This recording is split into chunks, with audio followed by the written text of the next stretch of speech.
What is up? Mike O'Dowd with USCCA, and today, as part of our vehicle defense series, we're going to be going over places to carry inside your vehicle. So we get a lot of questions of like, where do we carry? Well, if it's not on our person when we're in a vehicle, maybe it's in an off-body bag, or maybe it's in a center console, or maybe it's in the trunk. What we're going to do is go through the entire spectrum of places you can carry in a car, time it, see how fast we can react from getting it out of the safe or getting it out of the glove compartment and taking shots. And the hope is we're going to give you the most information so you can make a better decision to protect yourself and your family.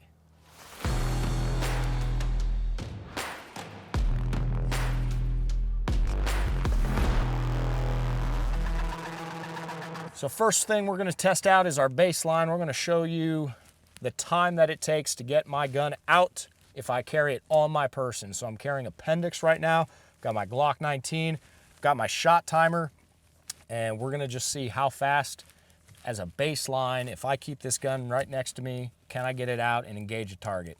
Got a piece of steel a little bit behind this camera, and let's see how it goes.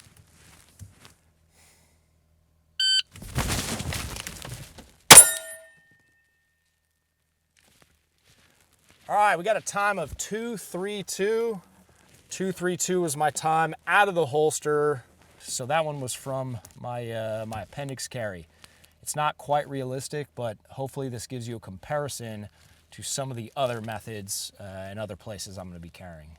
So for this one, I'm going to take my Glock 19 and I'm going to put it against this rare earth magnet.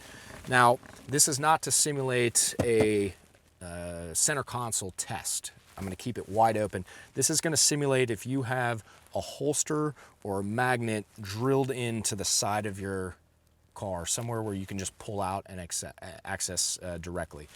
In some states this is totally allowed, and in some states it's not. Like I'm in California, absolutely no way you can just roll around with the gun sitting out. So this one should be fairly quick, but just know this is not a center console test.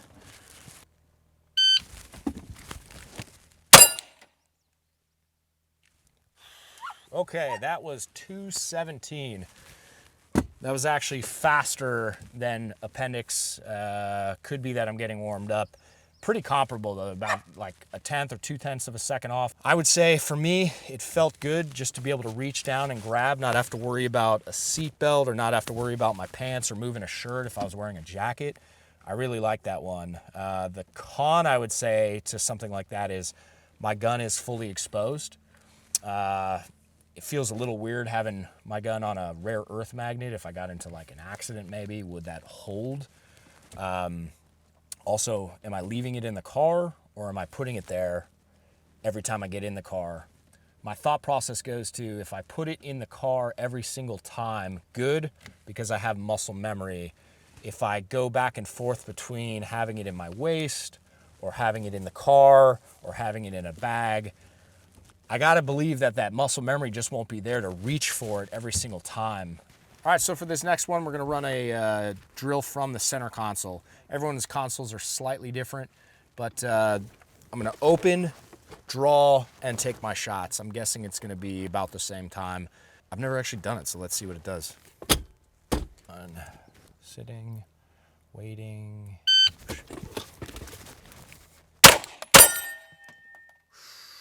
All right, missed that first shot, but the first shot was 257. The hit was at 308. 257 was the first shot though. Where I noticed the speed was challenging was once I got it open, actually finding the grip of this. Kind of finding the gun was a little bit more challenging. Opening it was quite easy. Where my head goes immediately is when you're driving around and this is loose in the compartment, will it always be in the same place every time? Will it be turned? Will it be upside down? Will it be left hand grab, right hand grab? So my first thought is, okay, if I'm gonna keep this in a center console, I probably want it either mounted to something like a magnet or mounted to a holster or just oriented in a place where it's gonna be the same grip and same grab every time. Otherwise, that's gonna be the bottleneck of speed, in my opinion. All right, for the next test, a lot of people carry in their glove compartment box, whether it's legal or not. You just hear about this all the time. Police are constantly getting guns from people's glove compartments. It's a convenient place because it conceals your weapon. So I'm gonna put the Glock 19 here in this center console. You may not have it, yours may be lower, maybe farther, but this is the one I'm gonna be doing for the test.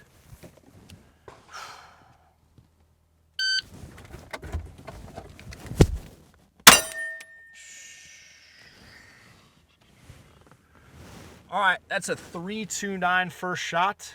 329 first shot, so it's a bit slower than some of the other shots by almost a second. I kind of want to retry that to see if I can get quicker, but it is a long reach for this. And I also, as I open it, it's a slow, so I hit it up, grab it. The grip itself, it's hard to get. Seatbelt actually didn't get in the way. Maybe like a smaller, shorter person with a shorter arm span, maybe not able to get it. My biggest concern, again, is this gonna be moving around and changing position while I'm driving? I mean, definitely yes. I wanna give it one more shot just to see if I can be a little bit faster, but one.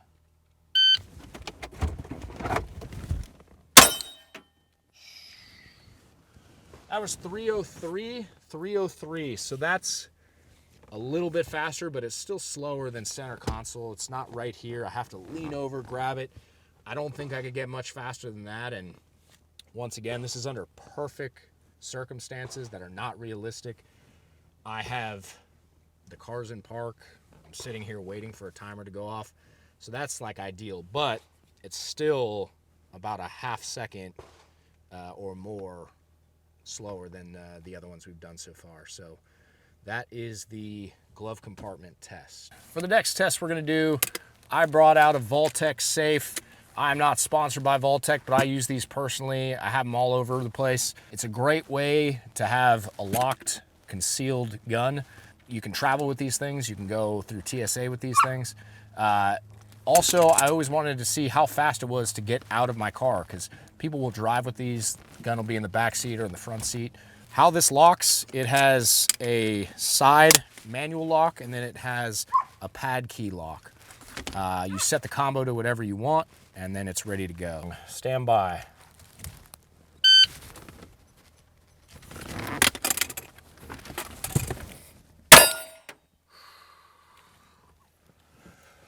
All right, that was 529. 529.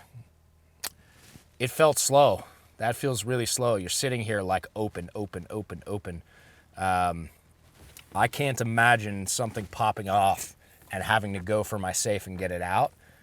Something imminent and having that 5 seconds to actually respond. Like if somebody was beating down my door of the car, or somebody was actually trying to climb in the car or pull me out, or somebody shooting at the car. That's a bad situation. However, it is a safe way to carry your weapon, and if something was happening and you had a little bit of time and distance, 529 may not be that long for what you need. So, all right, for the next test, we have a lot of people who carry off-body bags, and we've done a lot of videos with off-body bags. I've taken some pretty heavy brain damage for off-body bags. People like hate these or love these, and we're gonna show, you know, if I have my off-body bag, because it's way more comfortable than driving with an appendix carry gun sitting in my waistband. If I have that thing right here, is it fast to get into the bag and take my shots? But, you know, depending on your ability, you may not be legally allowed to carry in an off-body bag inside your car, right? If you don't have a concealed carry license, or the state that you're in doesn't allow that. So double check your laws, but if you are able to, let's find out how fast you can get out from an off-body bag. This one is the Eberl stock, kind of briefcase bag, but they're all somewhat similar in like the opening mechanism and how fast you can get them out.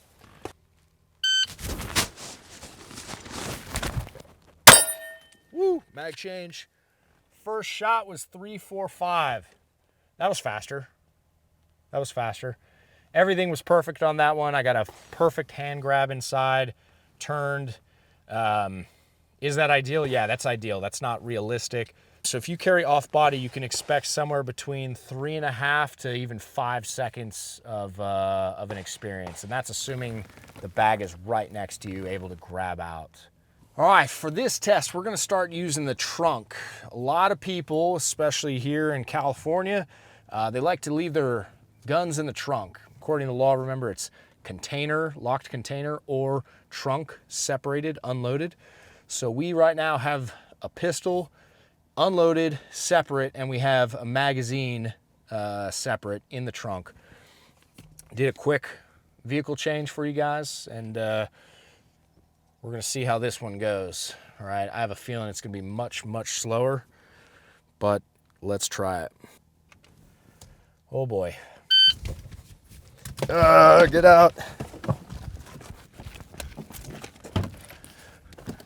Get the gun, get the ammo, load, rack. Woo. Oh, all right, that was 11.38. 11.38, 11 seconds, 11.38 seconds. Right off the top of my head, I felt terrible getting out of the car. I did not like how long that took, getting the seatbelt out, opening the door, getting out of that cramped compartment. Just felt like it was taking so long. Secondly, opening up the trunk and the gun's not ready. I still have to pop open whatever compartment it's in, load, rack. Felt terrible. Did not like that one bit, but I'll give it a little bit of a silver lining. Running out of the car to cover and maybe beyond, that actually didn't feel too bad. You know, when you're being ambushed in a car or like being attacked and you can't get away, can't drive the vehicle away, another, great tactic is to get out, just get out of the fatal funnel of the vehicle. So that part, I didn't hate that part. I did like being able to run away.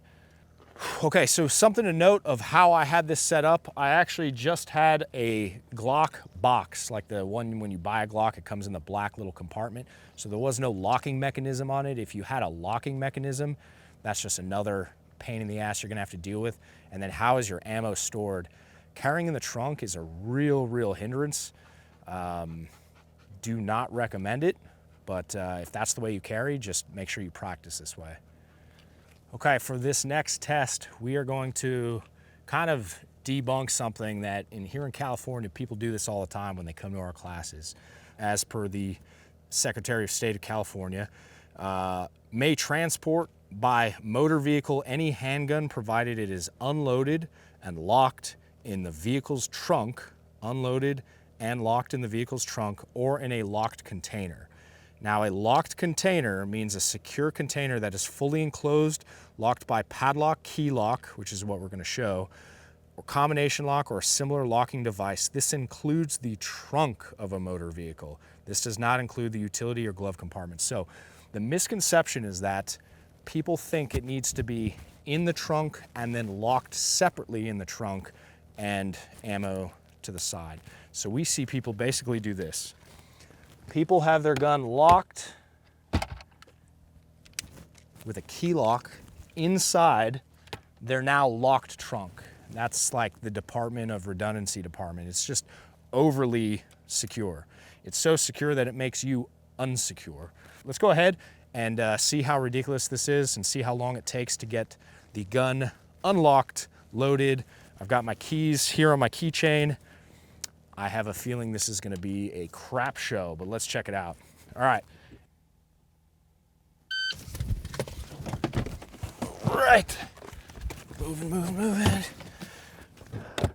Oh crap, where are my keys? Where are my keys? Oh my gosh, this is ridiculous.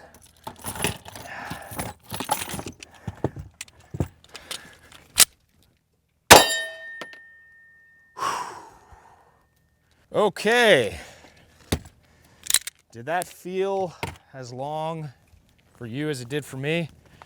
23:74 was the time, 23:74, when I was prepped and ready, when I had everything laid out perfectly, when I had my keys on me. That is the most unrealistic time you could possibly have, but that is possible, okay? 23 seconds. I think it's safe to say that that is debunked. If I never had my keys on me, or I kept them in the car like a lot of people drive with their keys, or they were in a purse, you never get to it, never get to it.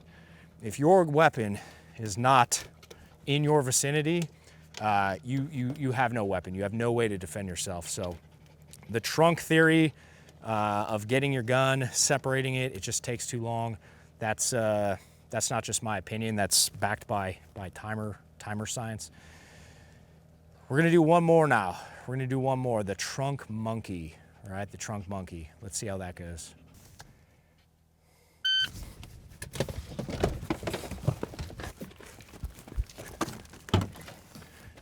Trunk monkey.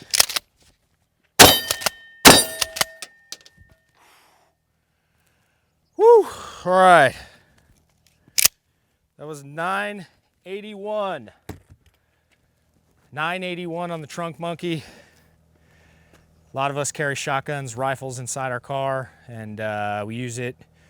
We have them typically because we're paranoid and we'd like to think about what if scenarios.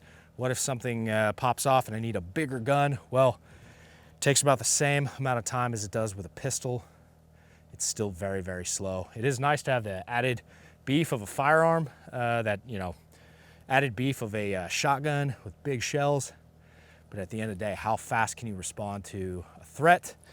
And 981 is really not that fast. Actually, that was the second shot. 896 was the first shot. Still not very, very great. Makes me rethink carrying anything in my trunk.